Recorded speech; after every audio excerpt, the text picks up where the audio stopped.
Empires preserve their power with the stories that they tell, but just as critical are the stories they don't, the dark silences they impose, the pages they tear out. Yesterday, I finished The Wager by David Grann, and this was really good, guys. It's been a long time since I've read a history book. The last one I think I read was War of the Roses, which was also really good. But this one was really, really good. I am a fan of nautical history. I really like pirates. I really like ships. I really like just people in the ocean. There's just something very interesting to me about just how humans have worked with large bodies of water for our history. And The Wager is no exception to that. I think especially stories of shipwrecks, of mutinies, of men and women battling the elements and surviving against just incomprehensible odds has always spoken to me, because I think it speaks to the will of humanity. I think it speaks to how far we are willing to go to survive, and just how incredible a species we really are. When it gets down to the brass tacks, we can really go all out.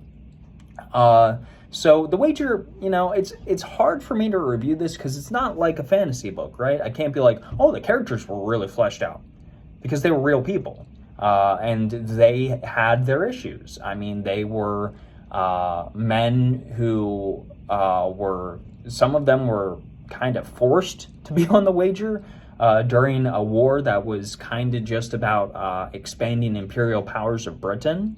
I can't tell you that the action was incredible. I mean, it was when the action did occur, but again, it's real life. These things actually happen. It's not written in a way where I'm like, wow, that writing was really good.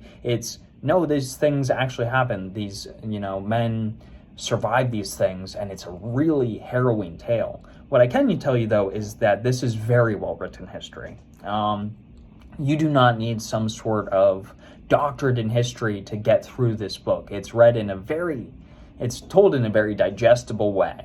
And I think, if you're someone who enjoys nautical history, especially about, tales of survival in the face of just insurmountable odds, this is going to work for you. This guy also wrote Killers of the Flower Moon, which is another very, very popular modern history book, and it was adapted into the Scorsese movie, which got a ton of awards. So that this guy can write very well. This is a very lean story. He lays out the facts. He gives you the accounts of the men aboard and those who survived. He doesn't attempt to fluff this up. He just gives you the straightforward details. This isn't some sort of historical narrative where he's trying to make a point. He does talk about how imperialistic Britain was, about the nature of the empire at points, about how these men were pressed into doing these things, literally pressed by gangs and forced aboard to fight in pretty unjustifiable wars. But it's nothing that you can't just figure out through a Wikipedia article. You know what I mean? You can figure out pretty quickly if you just read the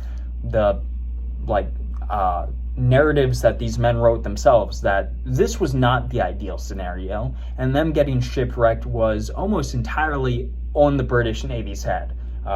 This was a disaster from the word go, and the fact that so many men were able to survive at all is a miracle. They went through arguably one of the most dangerous passages on Earth, if not the most dangerous, the Drake Passage, and then they get wrecked, and you just get this story of these men trying to survive, and it's very, very well written.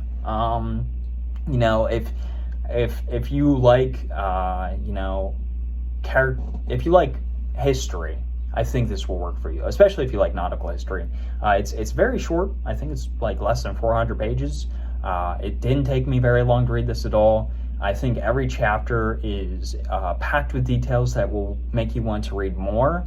It's very, very well paced, very well written, very well researched. This dude obviously is very dedicated to his craft of being able to tell these stories as accurately and as humanly as possible. You know, he's not fluffing up details. He's not adding anything to try and make this story more than it is. He just relies entirely on history and on the narrative that these men wrote about their experience and what happened during and afterward to tell this story. It's just really well written history, and I highly recommend it. You know, this is not usually what I normally review, but you know, I've tried to expand my borders, and yeah, I recommend The Wager by David Grant. It's really good. I give it an 8.5 out of 10.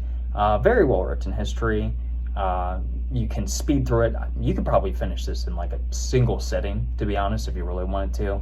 And I think by the end, you'll never want to be out on the ocean ever again. So there's that.